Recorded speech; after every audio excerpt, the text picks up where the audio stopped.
ఓం శ్రీ అరుణాచలేశ్వరాయ నమః. గ్రంథం పేరు కపాలమోక్షం. ఒక ఆత్మయోగి ఆత్మకథ. గ్రంథ రచయిత పరమహంస. అధ్యాయం 26. భగవద్గీత చదివితే. అసలు యోగ సాధన అంటే ఏంటో, అది ఎందుకు చేయాలో, చేస్తే వచ్చే ప్రయోజనాలేమిటో మేమిద్దరం అనగా నేను అలాగే మా యోగమిత్రుడైన జిజ్ఞాసి తెలుసుకున్నాము. కానీ సాధన చేయటానికి ఉన్న విధి విధానాలేంటో మా ఇద్దరికీ అర్థం కాలేదు. ఒక పెద్దాయన్ను అడగగా అన్ని రకాల ఆధ్యాత్మిక సమస్యలు పరిష్కరించే భగవద్గీత ఉండగా చింతదేనికిరా, గీతా పారాయణం చెయ్యండి, యోగ సాధన మార్గాలేంటో తెలుసుకోండి అని చెప్పినారు. దీంతో మేమిద్దరం కూడా గీతా పారాయణం చేయడం ఆరంభించినాము. మొదట్లో నిజానికి ఏమీ అర్థం కాక చాలా విసుగనిపించేది. ఇది మాకున్న సమస్యకి ఎలా పరిష్కారం చూపిస్తుందో నాకైతే అర్థం కాలేదు. ఇలా కాదనుకొని చాలా ఓపిగ్గా, శ్రద్ధగా, విసుగు విరామం లేకుండా చదవటం ఆరంభించినాము. రాను రాను నాకు నెమ్మదిగా అర్థమవుతూ వచ్చేసరికి విసుగు తగ్గి దాని మీద ఆసక్తి కలగడం ఆరంభమైంది. చదువుతున్న కొద్దీ పద్యాలు అర్థం కాకపోయినా ప్రతి పదార్థ భావాలు చదువుతుంటే నెమ్మదిగా బుర్ర తిరగటం ఆరంభమైంది. కర్మ మార్గం మొదలై మోక్ష మార్గం దాకా వచ్చే అన్ని రకాల సమస్యలకు పరిష్కారం చూపిస్తుందని మాకు అర్థమైంది. భగవత్తత్వం అంటే ఏంటో తెలిసింది. ఎలా ఉండాలో, ఎలా ఉండకూడదో, ఏ విధంగా జీవించాలి, ఏ విధంగా సమస్యలు వస్తే పరిష్కార మార్గాలు ఆలోచించాలి అని తెలిసింది. ఇలా ప్రతి విషయం చాలా సున్నితంగా, అర్థవంతంగానూ చేశారని తెలిసింది. అలాగే యోగ సాధనకు కర్మ, భక్తి, జ్ఞాన, ధ్యాన, కుండలిని మార్గాలు ఉన్నాయని తెలిసింది. ఇంతటి మహత్తర గ్రంథరాజ్యం మరొకటి ఉండదని గ్రహించినాము. అలాగే ఈ గీతకి సంబంధించి వివిధ రకాల భాష్యాలు ఉన్న గ్రంథాలు చదువుతూ, వారి అభిప్రాయాలు, భావాలు చదువుతూ నాకు నచ్చిన వాటిని సేకరించి ఒక నోట్స్ రాసుకోవటం జరిగింది. ఇది చాలా టూకీగా ఉంటుంది. అంటే గీత యొక్క గీతా సారాంశం లాంటిదన్నమాట. గీత పూర్తిగా చదవలేని వారికి ఇది బాగా ఉపయోగపడుతుందని, అందరికీ గీత యొక్క గొప్పతనం, దాని యొక్క ప్రభావం అందరి మీద ఉండాలని సదుద్దేశంతో ఈ అధ్యాయంలో నేను రాసుకున్న గీత చెప్పడం జరుగుతోంది. భగవద్గీత మహాభారత ఇతిహాసంలోని భీష్మ పర్వం 25వ అధ్యాయం మొదలు 42వ అధ్యాయం వరకు 18 అధ్యాయములు భగవద్గీతగా ప్రసిద్ధం. కానీ గీత ఒక ప్రత్యేక గ్రంథంగా భావింపబడుతుంది. సాక్షాత్తు కృష్ణ భగవానుడు బోధించిన జ్ఞానం కనుక ఇది హిందువుల పరమ పవిత్ర గ్రంథాలలో ఒకటి. సిద్ధాంత గ్రంథమైన భగవద్గీత యందు వేద, వేదాంత, యోగ విశేషాలు ఉన్నాయి. భగవద్గీతను తరచుగా గీత అని సంక్షిప్త నామంతో పిలుస్తారు. దీనిని గీతోపనిషత్ అని కూడా అంటారు. భగవద్గీతలో భగవంతుణ్ణి తత్వము, ఆత్మతత్వము, జీవన గమ్యము, గమ్య సాధనా యోగములు బోధింపబడినవి. భగవద్గీత మహాభారత యుద్ధానికి ఆదిలో ఆవిర్భవించింది. దాయాదులైన కౌరవ, పాండవులు రాజ్యాధికారం కోసం యుద్ధానికి సన్నద్ధమయ్యారు. పాండవ వీరుడైన అర్జునునకు రథసారథి శ్రీకృష్ణుడు. యుద్ధానికి ఇరువైపులా వారు శంఖాలు పూరించారు. అర్జునుని కోరికపై శ్రీకృష్ణుడు రణభూమి మధ్యకు రథాన్ని తెచ్చాడు. అర్జునుడు ఇరువైపులా పరికించి చూడగా తన బంధువులు, గురువులు, స్నేహితులు కనిపించారు. వారిని చూచి అతని హృదయం వికలమైంది. రాజ్యం కోసం బంధుమిత్రులను చంపుకోవడం నిష్ప్రయోజనం అనిపించింది. దిక్కుతోచని అర్జునుడు శ్రీకృష్ణుణ్ణి నా కర్తవ్యమేమి అని అడిగాడు. అలా అర్జునుడికి అతని రథసారథి శ్రీకృష్ణునికి మధ్య జరిగిన సంవాదమే భగవద్గీత. భగవద్గీత ఎప్పుడు వ్రాయబడిందో పూర్తిగా నిర్ధారణ కాలేదు లేదా నిరూపించబడలేదు. మహాభారత ఇతిహాసమునందలి వివిధ ఖగోళ ఆధారాలను అనుసరించి మహాభారత కాలాన్ని క్రీస్తు పూర్వం 3137వ సంవత్సరంగా చెప్పబడుతున్నాయి. ఈ తారీఖులు హిందువుల విశ్వాసమైన కలియుగం ఆరంభమై 5000 సంవత్సరాలు అయినాయి అనే దానికి అనుకూలంగానే ఉన్నాయి. పురాణాలను అనుసరించి మాత్రం క్రీస్తు పూర్వం 2500కు పైగా చెప్పబడుతున్నాయి. పాశ్చాత్య విద్వాంసులు మాత్రం ఈ తారీఖులు క్రీస్తు పూర్వం 2000 సంవత్సరాలుగా చెప్పుచున్నారు. భగవద్గీతలోని శ్లోకాల సంఖ్య గురించి చాలా పరిశోధన జరిగింది, ఇంకా జరుగుతూ ఉంది. దీన్ని బట్టి శ్రీకృష్ణుడు 620 శ్లోకాలు, అర్జునుడు 57 శ్లోకాలు, సంజయుడు 67 శ్లోకాలు, ధృతరాష్ట్రుడు 1 శ్లోకము చెప్పారు. అంటే మొత్తం 745 శ్లోకాలు. కానీ వాడుకలో ఉన్న భగవద్గీత ప్రతిని బట్టి కృష్ణుడు 574 శ్లోకాలు, అర్జునుడు 84 శ్లోకాలు, సంజయుడు 41 శ్లోకాలు, ధృతరాష్ట్రుడు 1 శ్లోకం చెప్పారు. అంటే మొత్తం 700. మరి కొన్ని ప్రతులలో 13వ అధ్యాయం క్షేత్రజ్ఞ విభాగ యోగం మొదట్లో అర్జునుడు అడిగినట్లుగా ప్రకృతిం పురుషం చైవ అని ఒక ప్రశ్న ఉంది. అది కనుక కలుపుకుంటే మొత్తం 701 శ్లోకాలు అవుతాయి. ఇవి కాకుండా రాజస్థాన్లోని ఖతియావాడ్లో భోజపత్రాలపై రాసిన భగవద్గీత పాఠాంతరం ఒకటి బయటపడిందని, దానిలో ఏకంగా 755 శ్లోకాలు ఉన్నాయని తమ గీతా మకరందం 2వ ముద్రణలో విద్యా ప్రకాశానంద గిరివారు రాశారు. కానీ దీని గురించి మరిన్ని వివరాలు అందుబాటులో లేవు. ఏది ఏమైనా మహాభారత శ్లోకం ప్రక్షిప్తం కాదనుకుంటే మరొక 44 లేదా 45 అమూల్యమైన శ్లోకాలు కాలగర్భంలో కలిసిపోయాయని చెప్పొచ్చు. భగవద్గీతలో మొత్తం 18 అధ్యాయాలు ఉన్నాయి. ఒక్కొక్క అధ్యాయాన్ని ఒక్కొక్క యోగం అని చెబుతారు. వీటిలో 1 నుంచి 6 వరకు అధ్యాయాలను కలిపి కర్మషట్కం అని అంటారు. 7 నుంచి 12 వరకు ఉన్న అధ్యాయాలను భక్తి షట్కం అంటారు. 13 నుంచి జ్ఞాన షట్కం. ఒక్కొక్క యోగంలోని ప్రధాన విషయాలు ఇక్కడ ఇవ్వబడ్డాయి. ఒక్కొక్క అధ్యాయానికి యోగం అనే పేరు ఉంది. ఇక్కడ యోగం అనే పదం సామాన్య యోగాభ్యాసం కంటే విస్తృతమైన అర్థంలో జ్ఞానబోధ లేదా మార్గం అనే సూచకంగా వాడబడింది. అర్జున విషాద యోగం. యుద్ధభూమిలో తాతలు, తండ్రులు, సోదరులు, గురువులు, మేనమామలు మొదలైన ఆప్తులను శత్రుసేనలో చూసిన అర్జునుడు వారిని వధించవలసి వచ్చినందుకు అర్జున్ని కమ్ముకున్న విషాదం గురించిన వర్ణన. సాంఖ్యయోగము. ఆత్మస్వరూపము, గుణగణాల వర్ణన. కర్మయోగము. కర్మ చేయడంలో నేర్పు, దానిని యోగంలా మార్చుకోవడం ఎలా అని చెప్పే యోగం. జ్ఞానయోగము. నరనారాయణుల జన్మలు, భగవంతుణ్ణి జన్మలోని శ్రేష్టమైన గుణాలు, జ్ఞాన సముపార్జన మార్గాల గురించి వివరణ. కర్మ సన్యాస యోగము. కర్మల ఫలితాలను సన్యసించి భగవంతునికి అర్పించి ఆయన ఇచ్చిన దానిని ప్రసాదంగా స్వీకరించడం ఎలా అన్న వివరణ. ఆత్మ సంయమ యోగం. ధ్యానము, ఏకాగ్రతల ద్వారా మనోనిగ్రహం సాధించడం, ఆహార నియమాలు, సాధనా ప్రదేశం ఏర్పాటు వర్ణన, యోగి గుణగణాల వర్ణన, భగవంతుని యొక్క సర్వవ్యాపకత్వం, యోగభ్రష్టత ఫలితాల వర్ణన. జ్ఞాన విజ్ఞాన యోగంలో భగవంతుని ఉనికి, గుణగణాలు, ప్రకృతి, మాయను జయించడం, మోక్షగామి గుణగణాల వర్ణన చెప్పబడింది. అక్షర పరబ్రహ్మ యోగం. బ్రహ్మతత్వం, ఆధ్యాత్మికత, కర్మతత్వం, అధిదైవతం, అధిభూతల వర్ణన, జీవుని జన్మలు, జీవ ఆవిర్భావం, అంతము, పుణ్యలోక ప్రాప్తి, అంత్యకాలంలో భగవన్నామ స్మరణ యొక్క ఫలం చెప్పబడింది. రాజవిద్య, రాజగుహ్య యోగంలో మోక్షప్రాప్తి వివరణ, భగవంతుని యొక్క తత్వము, స్వర్గలోక ప్రాప్తి, దేవతారాధన వాటి ఫలము, భక్తుల గుణగణాల వర్ణన చెప్పబడింది.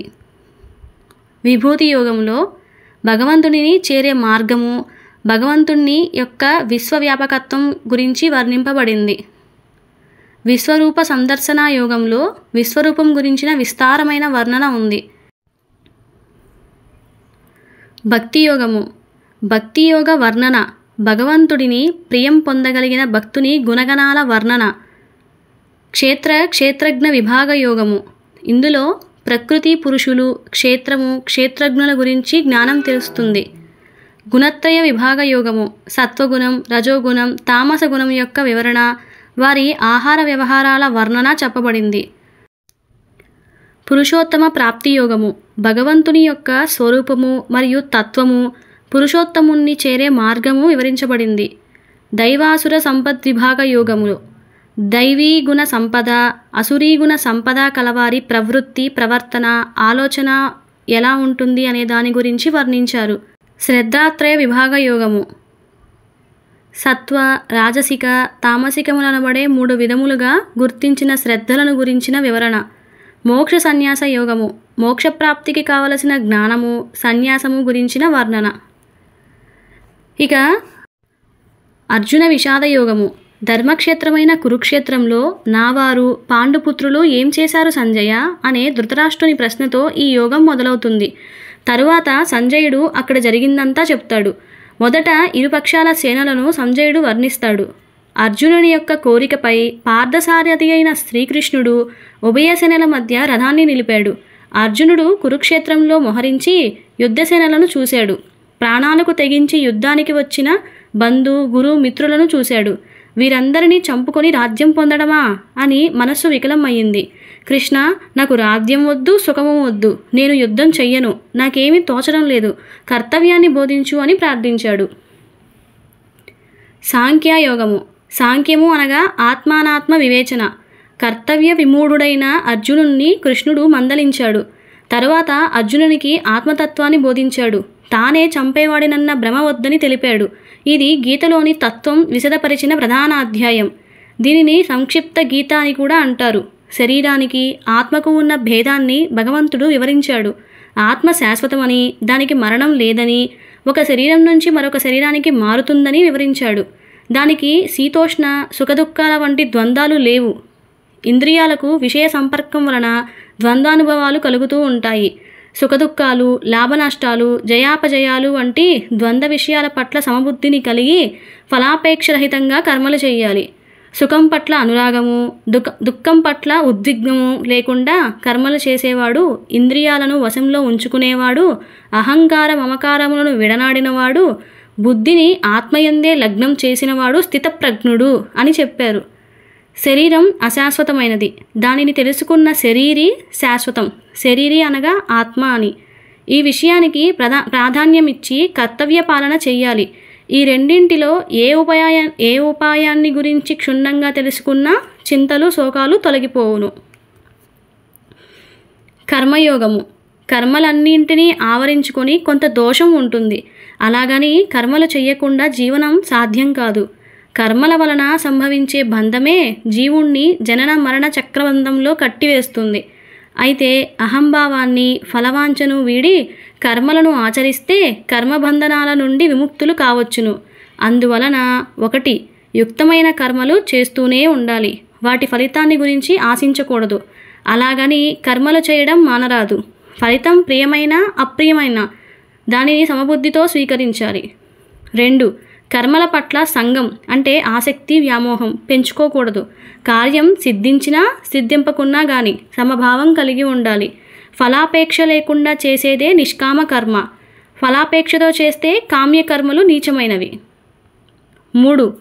లోక కళ్యాణం కోసం చేసే కర్మలు భగవంతునికి ప్రీతికరమైనవి. ఇవి బంధం కలిగించవు, మోక్షప్రదాలు. ఈశ్వరార్పణ బుద్ధితో చేసే కర్మ పవిత్రమైన యజ్ఞం వంటిది. ఇదే కర్మయోగము. జ్ఞానయోగము. ఆత్మను, పరమాత్ముని గురించిన జ్ఞానమే మోక్షప్రదము. అది నిష్కామ కర్మ వలన లభిస్తుంది. నిష్కామ కర్మ వలన శుద్ధమైన చిత్తం జ్ఞానోదయానికి సరియైన క్షేత్రం. ఈ పరమ జ్ఞానాన్ని పురాతన కాలంలో సూర్యునకు భగవంతుడు ఉపదేశించాడు. లోకంలో ధర్మాన్ని రక్షించడానికి, దుర్మార్గులను శిక్షించడానికి యుగయుగమున భగవంతుడు అవతరిస్తాడు. ఈ అధ్యాయంలో శ్రీకృష్ణుడు తన పరమాత్మ తత్వాన్ని ఇలా బోధించాడు. ధర్మానికి హాని కలిగి అధర్మం పెచ్చుమీరినప్పుడు నేను సాధు సంరక్షణ కోసం, దుష్ట శిక్షణ కోసం, ధర్మ పునఃస్థాపన కోసం ప్రతి యుగంలోనూ అవతరిస్తూ ఉంటాను. నేను సమస్త ప్రాణులకు ఈశ్వరుడను, జనన మరణ రహితుడను. అయినా గాని నా మాయాశక్తిచే నన్ను నేను సృజించుకుంటున్నాను. మానవులు నన్ను ఏ విధంగా ఆరాధిస్తారో ఆ రూపంలోనే వారిని అనుగ్రహిస్తూ ఉంటాను. రాగ, భయ, క్రోధాదులు త్యజించి నన్నే ధ్యానించేవారు నన్ను పొందుతారు. కర్మఫలాశక్తిని విడిచి నిత్యతృప్తుడై అహంకార మమకారాలను పరిత్యజించి సుఖదుఖాలకు అతీతుడైన సమదృష్టి కలిగిన త్యాగ బుద్ధి కలిగిన సాధకునికి జ్ఞానం సులభంగా లభిస్తుంది. జ్ఞానంతో సమానమైన పావనకరం ఇంకొకటి లేదు. ఇంద్రియ నిగ్రహము, శ్రద్ధ కలిగి ఆత్మధ్యానం చేసే సాధకునికి పరమశాంతిని ప్రసాదించే జ్ఞానం కలుగుతుంది. జ్ఞానం లేనివాడు, శ్రద్ధ లేనివాడు, సంశయాత్ముడు ఇహపరలోకాలలోనూ శాంతిని పొందలేడు. కర్మ సన్యాస యోగము. ఇంతకు కర్మ చెయ్యాలా, త్యజించాలా అని అర్జునుడికి సందేహం. అందుకు శ్రీకృష్ణుడు చెప్పిన సమాధానం: కర్మ చెయ్యకుండా ఉండటం కర్మ సన్యాసం కాదు. నిష్కామ కర్మ ఆచరిస్తూ కర్మఫలాలను త్యజించడం వలన జ్ఞాని అయినవాడు మోక్షాన్ని పొందుతాడు. ఈ సాధన ధ్యానయోగానికి దారితీస్తుంది. ఫలాశక్తిని విడిచి బ్రహ్మార్పణ బుద్ధితో కర్మ చేసే సన్యాసికి సర్వము బ్రహ్మమయంగా కనిపిస్తుంది. ఈ సమత్వమే బ్రహ్మజ్ఞానానికి అత్యవసరం. ఎల్లప్పుడూ చేయదగిన కర్మను సంగరహితంగా చేసిన మానవుడు పరమపదాన్ని పొందుతాడు. ఆత్మ సంయమ యోగం. ఈ అధ్యాయంలో వివిధ యోగ సాధన విధానాలు చెప్పబడ్డాయి. ఇంద్రియ మనోబుద్ధులను అదుపులో ఉంచుకొని ధ్యానంలో మనస్సు నిలుపుకోవాలి. ఇది సులభం కాదు. ఈ ప్రయత్నంలో ఎవరిని వారే నిగ్రహించుకొని ఉద్ధరించుకోవాలి. ధ్యానం సరిగ్గా సాగాలంటే ఆహారం, నిద్ర, వినోదం, సౌఖ్యం వంటి విషయాలలో సంయమనం పాటించాలి. అతి ఎక్కడా ఉండకూడదు. మనసు చంచలం కనుక అది చెదిరిపోతూ ఉంటుంది. అభ్యాసం, వైరాగ్యం అనే బలమైన సాధనల ద్వారా మనస్సును నిగ్రహించుకొనవచ్చును. ధ్యానానికి అంతరాయం కలిగే సంకల్పాలను దూరంగా ఉంచాలి. సమస్త ప్రాణుల సుఖదుఖాలను తనవిగా తలచి వాటి పట్ల దయ, కరుణ, ఆర్ద్రత, సహాయత చూపాలి. ఒకవేళ యోగ సాధన మధ్యలో ఆగిపోయినా దాని ఫలితం వలన ముందు జన్మలో జీవుడు యోగోన్ముఖుడై గమ్యాన్ని చేరగలడు. జ్ఞాన విజ్ఞాన యోగము. విజ్ఞానము అనగా అనుభవ జ్ఞానం. ఈ అధ్యాయంలో భగవంతుడిని యొక్క తత్వం గురించిన జ్ఞానం, ఆయన స్వరూపం, మాయ, సర్వాంతర్యామి తత్వం పరిచయం చేయబడినాయి. ఆయనకు శరణుజొచ్చుట మాత్రమే సరియైన భక్తి మార్గం. వారికే ఆయన కరుణ లభిస్తుంది. వేలాదిలో ఏ ఒక్కడో మోక్షసిద్ధికై ప్రయత్నం చేస్తాడు. వారిలో ఏ ఒక్కడికో భగవంతుడిని తెలుసుకోగలుగుతాడు. భగవంతుడిని ప్రకృతి, మనస్సు, బుద్ధి, అహంకారం, పంచభూతములు అనే 8 తత్వాలుగా విభజించబడింది. ఇది అపరాప్రకృతి. ఇంతకంటే ఉత్తమమైనది పరాప్రకృతి, భగవంతుని యొక్క చైతన్యం అన్నమాట. ఈ రెండింటి సంయోగం వలన సృష్టి జరుగుతుంది. మణిహారంలో సూత్రంలాగా భగవంతుడు విశ్వమంతటా వ్యాపించి ఉన్నాడు. భగవంతుని కంటే వేరుగా ఏదీ లేదు. ఆర్తులు, ఆర్తార్థులు, జిజ్ఞాసువులు, జ్ఞానులు అనే 4 విధాలైన భక్తులు భగవంతుణ్ణి ఆరాధిస్తారు. వారిలో జ్ఞాని సర్వము వాసుదేవమయమని తెలుసుకొని కొలుస్తాడు కనుక అతడు భగవంతునికి ప్రియతముడు. అనేక దేవతా రూపాలలో భగవంతుణ్ణి ఆరాధించే భక్తులను ఆయా దేవతా స్వరూపాలలో వాసుదేవుడు అనుగ్రహిస్తూ ఉంటాడు. దేవతలను ఆరాధించేవారు దేవతలను, సర్వేశ్వరుణ్ణి ఆరాధించేవారు సర్వేశ్వరుణ్ణి పొందుతారు. జన్మ, జర, మరణాల నుండి మోక్షాన్ని పొందగోరిన వారు దేవదేవుడైన వాసుదేవుణ్ణి ఆశ్రయించి సమస్తము ఆ బ్రహ్మమే అని తెలుసుకొని బ్రహ్మాన్ని పొందుతారు. అక్షర పరబ్రహ్మ యోగము. బ్రహ్మము, ఆధ్యాత్మము, కర్మ, అధిభూతము, అధిదైవము అనే విషయాల వివరణ ఈ అధ్యాయంలో చెప్పబడింది. నిత్యమైన, సత్యమైన పరమపదము పరబ్రహ్మం గురించి చెప్పబడింది. క్షరము అనగా నశించున్నది. నాశరహితమైన పరబ్రహ్మమే అక్షరము. జన్మరాహిత్యం గురించి బోధించేది ఆత్మవిద్య. అంత్యకాలంలో భగవంతుణ్ణి ధ్యానిస్తూ దేహాన్ని త్యజించేవాడు నిస్సందేహంగా పరబ్రహ్మమును చేరుకుంటాడు. ఓంకారాన్ని ఉచ్చరిస్తూ దేహాన్ని విడిచేవాడు పరమపదాన్ని పొందుతాడు. అన్యచింతన లేకుండా నిశ్చల మనస్సుతో సదా స్మరణ చేసేవానికి ఇది సాధ్యమవుతుంది. అలా భగవంతుణ్ణి పొందిన వానికి పునర్జన్మ లేదు. బ్రహ్మ చేసిన సృష్టి మరలా బ్రహ్మకు రాత్రి కాగానే లయిస్తుంది. సమస్తము నశించిన నిశ్చలంగా ఉండే పరబ్రహ్మ స్థానం శ్రీకృష్ణుని ఆవాసం. అక్కడికి చేరిన వారికి తిరిగి వెళ్ళటం ఉండదు. అనన్య భక్తి చేతనే ఆ దివ్యపదాన్ని చేరుకోగలరు. రాజవిద్య, రాజగుహ్య యోగము. కర్మయోగం, జ్ఞానయోగం, కర్మ సన్యాస యోగం, ఆత్మ సంయమ యోగం, జ్ఞాన విజ్ఞాన యోగములలో జీవన విధానానికి మార్గం, భగవత్ప్రాప్తి, సాధనం నిర్దేశించబడినాయి. అక్షర పరబ్రహ్మ యోగంలో పరబ్రహ్మాన్ని గురించిన పరిచయం జరిగింది. 9వ అధ్యాయం అయిన రాజవిద్య, రాజగుహ్య యోగము కృష్ణుడు తానే భగవంతుడినని, సృష్టి స్థితిలయల కారకుడినని తెలిపాడు. ఇది పవిత్రమైన జ్ఞానము. అన్నింటా విస్తరించిన పరమాత్ముని గురించి, ఆయనను పొందు విధం గురించి చెప్పబడింది. శ్రీకృష్ణుడు ఈ యోగంలో చెప్పిన విషయ సారాంశం ఎలా ఉందంటే, విద్యలలో ఉత్తమమైనది, అతి నిగూఢమైనది ఈ బ్రహ్మ విద్య. జీవుని మోక్షరహస్యాన్ని తెలియచేస్తుంది. అర్జున, నా ఆధ్వర్యంలోనే సమస్త చరాచర సృష్టి జనిస్తుంది. కల్పాంతంలో నాలోనే విలీనమై మళ్ళీ కల్పాదిలో సృష్టించబడుతుంది. ఈ జగత్తుకు నేనే తల్లిని, తండ్రిని, పూర్వుడను, కర్మఫలప్రదాతను, ప్రణవనాథాన్ని. వేదాలు, వేద విద్య, వేదాల ద్వారా తెలియదగిన వాడను నేనే. సర్వాన్ని భరించేవాడిని, ఆశ్రయాన్ని, బీజాన్ని, శరణు ఒసగేవాడిని, సాక్షిని, సృష్టి స్థితి లయల కారకుడని, సత్ స్వరూపుడిని, అమృతుడను నేనే. మూఢులు నా తత్వాన్ని తెలుసుకోలేక వ్యర్థమైన ఆశలతోనూ నిష్ప్రయోజనమైన కర్మలతోనూ నశిస్తున్నారు. సజ్జనులు నన్ను సదా కీర్తిస్తూ జ్ఞానయోగం ద్వారా ఆరాధిస్తారు. అనన్య చింతనతో నన్ను ఉపాసించే వారికి యోగక్షేమాలు నేనే వహిస్తాను. అన్య దేవతలను ఆరాధించేవారు కూడా నన్నే ఆరాధిస్తున్నారు. నేనొసగే కామ్యార్థాలను ఆయా దేవతల ద్వారా పొందుతున్నారు. నన్ను కొలిచేవారు నన్నే పొందుతారు. పవిత్రమైన హృదయంతో నాకు పత్రం, పుష్పం, ఫలం, జలం ఏది సమర్పించినా దానిని స్వీకరించి నేను తృప్తుడనవుతాను. ఏ పని చేసినా ఆ కర్మఫలం నాకు సమర్పిస్తే నీవు కర్మబంధం నుంచి విముక్తుడవవుతావు. నన్ను ఆరాధించే ఎటువంటి భక్తుడైనా అతను ఎన్నటికీ నశింపడు. ఎవరైనా నన్ను ఆశ్రయిస్తే పరమగతిని పొందుతారు. కనుక నాయందే మనస్సు లగ్నం చేసి నా భక్తుడవై నన్ను ఆరాధించుము. నన్నే శరణుజొచ్చుము. నన్నే నీవు పొందెదవు. విభూది యోగము.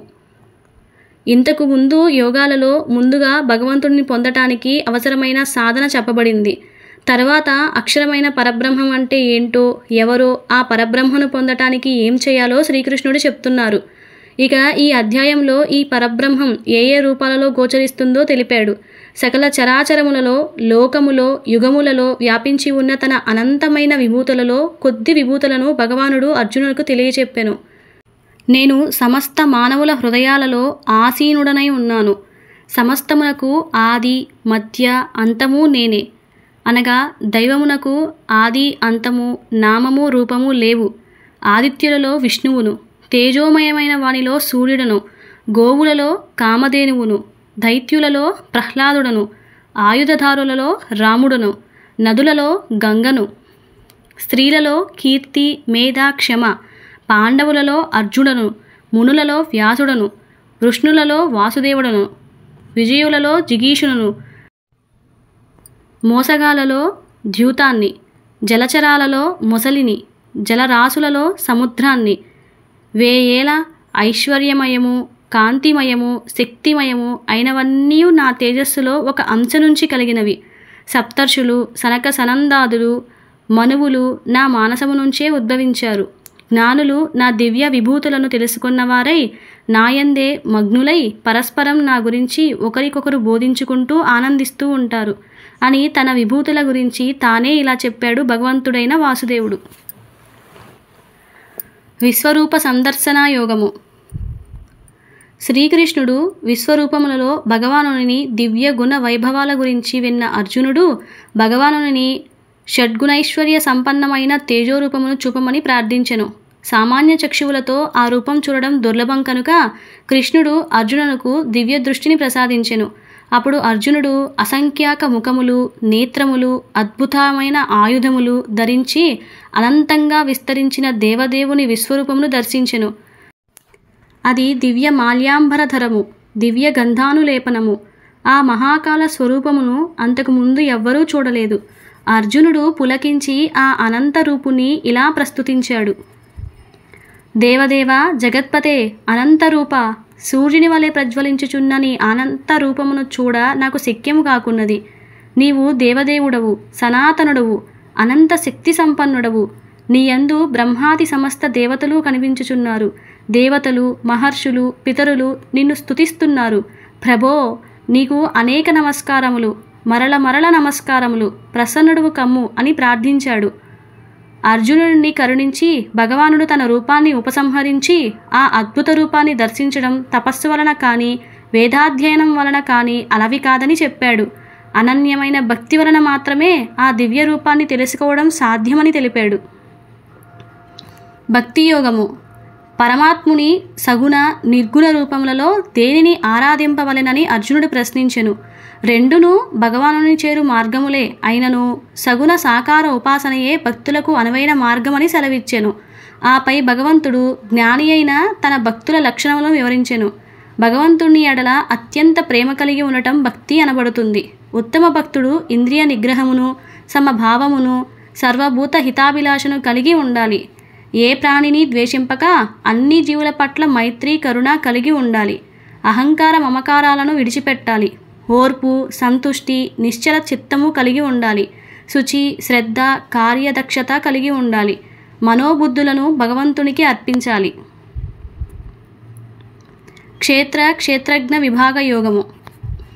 మానవుల శరీరం క్షేత్రం. ఆ క్షేత్రమును గురించి తెలిసినవాడు క్షేత్రజ్ఞుడు. అన్ని క్షేత్రములలోనూ అంతర్యామిగా ఉన్న క్షేత్రజ్ఞుడు పరమాత్ముడే అని అట్టి పరమాత్ముని స్వరూపమును శ్రీకృష్ణ పరమాత్ముడు తెలియజెప్పెను. క్షేత్రం అంటే 5 కర్మేంద్రియాలు, 5 జ్ఞానేంద్రియాలు, మనస్సు, బుద్ధి, అహంకారములతో కూడుకొని ఉన్న శరీరము. క్షేత్రజ్ఞుడంటే క్షేత్రంలో ఉండే జీవుడు. అన్ని క్షేత్రాలలో ఉండే క్షేత్రజ్ఞులను నేనే. ఆ క్షేత్రజ్ఞుల మధ్య ఉన్న యథార్థ సంబంధం తెలుసుకోవడం జ్ఞానమని శ్రీకృష్ణుడు ఉపదేశించాడు. అలాంటి జ్ఞానం కలిగిన జ్ఞాని యొక్క లక్షణాలు ఎలా ఉంటాయంటే తనను తాను పొగుడుకోకపోవటం, గర్వం లేకపోవటం, అహింసాచరణ, రుజుత్వము, గురుసేవా తత్పరత, శుచిత్వము, స్థిరబుద్ధి, ఆత్మనిగ్రహం, ఇంద్రియ విషయాలపై వైరాగ్యం కలిగి ఉండటం, ఇష్టానిష్టాల పట్ల సమభావం కలిగి ఉండటం, ఏకాంత ప్రియత్వం, తత్వజ్ఞానం యొక్క ధ్యేయాన్ని గ్రహించడం, భగవంతుడి యందు అనన్యమైన భక్తి కలిగి ఉండటం వంటివి. ఇలాంటి జ్ఞానం లేని అజ్ఞాని తన ఆత్మతత్వాన్ని తెలుసుకోలేక క్షేత్రమే తాను అని భ్రమించి సంసార బంధాలకు లోనవుతాడు. అనేక జన్మలు ఎత్తుతూ ఉంటాడు. యథార్థంగా శరీరానికి భిన్నంగా సాక్షిభూతంగా ప్రభువుగా భరించువానిగా భగవంతుడు ఉన్నాడు. గుణత్రయ విభాగ యోగము. ఆత్మ నాశరహితమైనది. కానీ ప్రకృతి వల్ల ఉద్భవించిన సత్వరజో తమో గుణములు జీవాత్మను శరీరమున బంధించును అనుచు శ్రీకృష్ణుడు ఈ 3 గుణముల యొక్క స్వభావమును ప్రభావమును వివరించెను. అందరిలోనూ ఉన్న సత్వరజస్ తమో గుణాల ప్రభావం వలన జీవులు భిన్నంగా ప్రవర్తిస్తున్నాయి.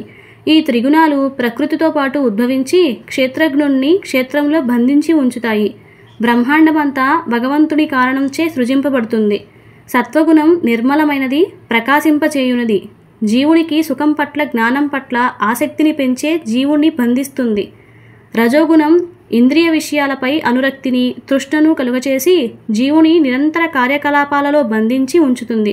తమోగుణం అజ్ఞానం వలన కలుగుతుంది.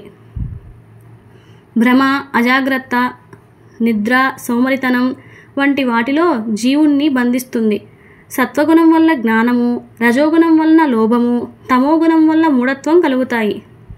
దేనిని ద్వేషింపకుండా, కాంక్షించకుండా సమత్వంతో నిర్మలమైన మనస్కుడైన వాడు అమృతతత్వాన్ని పొందుతాడు. భగవంతుడిని అచంచల భక్తి విశ్వాసాలతో ఆరాధించేవాడు గుణాతీతుడై బ్రహ్మపదాన్ని పొందటానికి అర్హుడవుతాడు. పురుషోత్తమ ప్రాప్తి యోగము.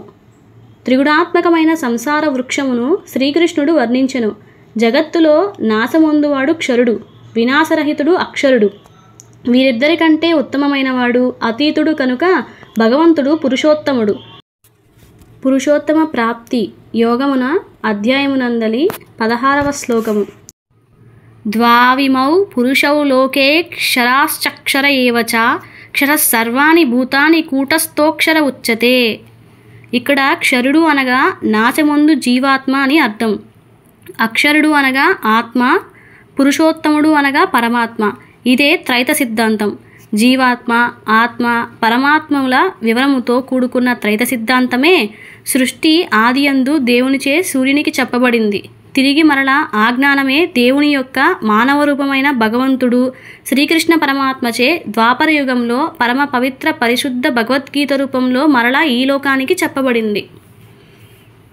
దైవాసుర సంపత్ విభాగ యోగము. అసుర లక్షణములు, దైవ లక్షణములకు మధ్య ఆంతర్యమును భగవంతుడు వివరించెను. మానవులు మనుష్యులుగా మానవత్వంతో జీవనం సాగించుటకు ఏ లక్షణాలను అలవరుచుకోవాలి మరియు ఏ లక్షణములకు దూరంగా ఉండాలి అనే విషయములను తెలుసుకొనుటకు ఈ అధ్యాయం ఎంతగానో ఉపయోగపడుతుంది. దైవీ భావములు గల వారిలో ఏ గుణములు ప్రస్ఫుటిస్తాయి, అలాగే అసూరీ భావములు కలిగిన వారిలో ఏ లక్షణాలు ప్రస్ఫుటిస్తాయి అనే విషయంలో ఆ భగవానుడు ఎంతో విపులంగా తెలియచేశారు. కనుక ఈ అధ్యాయము ప్రతి ఒక్కరికి ఆచరణాత్మకమైన జ్ఞానాన్ని ప్రసాదిస్తుంది. దైవీ సంపద కలిగిన వారి లక్షణాలు ఈ విధంగా ఉంటాయి. భయం లేకుండుట, అంతఃకరణమందు నిర్మలత్వం, తత్వజ్ఞానార్థమై ధ్యానమందు నిరంతర దృఢస్థితి, సాత్వికమైన దానము, ఇంద్రియ నిగ్రహము, దైవ గురుపూజనము, అగ్నిహోత్రాది ఉత్తమ కర్మాచరణము, వేదశాస్త్రములు చదువుట మరియు చదివించుట, భగవంతుని యొక్క గుణనామ కీర్తనము, స్వధర్మ పాలనయందు కష్టములయందు ఓర్పు, శరీరమున అంతఃకరణమున ఇంద్రియములయందు సరళత్వము, మనోవాక్కాయముల ఎవ్వరినీ బాధింపకుండా ఉండుట, సరళ సత్య భాషణము, అపకారి పట్ల కూడా ఎట్టి క్రోధము కలుగకుండుట, కర్మలయందు కర్తృత్వ అభిమానం లేకుండుట, ఎవరినీ నిందింపకుండా ఉండుట, సకల ప్రాణులయందు నిర్హేతుకమైన దయ కలిగి ఉండుట, ఇంద్రియ విషయ సంయోగం కలిగినను దాని యందు ఆసక్తి లేకపోవడం, కోమలత్వం, లోకవిరుద్ధమైన శాస్త్రవిరుద్ధమైన కర్మాచరణ యందు లజ్జ కలిగి ఉండుట, వ్యర్థమైన కర్మలు చేయకుండా ఉండుట, తేజము, క్షమ, ధైర్యము, బాహ్యశుద్ధి, ఎవరి యందునూ శత్రుభావం లేకుండా ఉండుట, తన యందు పూజ్యత అభిమానం లేకుండా ఉండుట, ఇవన్నీ ఓ అర్జున దైవీ సంపద కలిగిన వారి లక్షణాలు. ఓ అర్జున, దంభం, దర్పం, దురభిమానం, క్రోధం, పౌరుషం మరియు అజ్ఞానం మొదలగునవి అసూరీ సంపదతో పుట్టిన వారి యొక్క లక్షణాలు. శ్రద్ధాత్రయ విభాగ యోగము. వివిధ మార్గాలలో పూజలు చేసేవారి శ్రద్ధ ఏ విధమైనది, ఎవరు ఏ విధంగా యజ్ఞాలు దానాలు చేస్తారు అనేది ఇందులో చెప్పబడింది. మోక్ష సన్యాస యోగము. కనుక అన్ని సంశయములను పరిత్యజించి తనయందే మనస్సు నిలిపి యుద్ధము అనగా కర్మ చేయమని భగవంతుడు ఉపదేశించెను. అర్జునుడు మోహ విరహితుడయ్యెను. యోగేశ్వరుడగు కృష్ణుడు ధనుర్ధనుడైన పార్థుడు ఉన్న చోట సంపద విజయం తప్పక ఉంటాయని సంజయుడు ధృతరాష్ట్రునికి చెప్పాడు. ఇంతటితో మా శబ్ద పాండిత్య విశ్లేషణ పూర్తి అయింది. మేం తెలుసుకున్న ఈ జ్ఞానంతో అనుభవ పాండిత్యం కోసం యోగ సాధన చేయడం ఆరంభించినాము. అంటే మా ప్రారంభ యోగ సాధన నేను ఎవరిని అనే ప్రశ్న సాధనతో ప్రారంభమైంది. ఆపై ఏం జరిగిందో మీకు తెలియాలంటే మీరు కూడా నాతో పాటుగా ముందుకి ఆధ్యాత్మిక ప్రయాణం చేయండి. శుభం భూయాత్.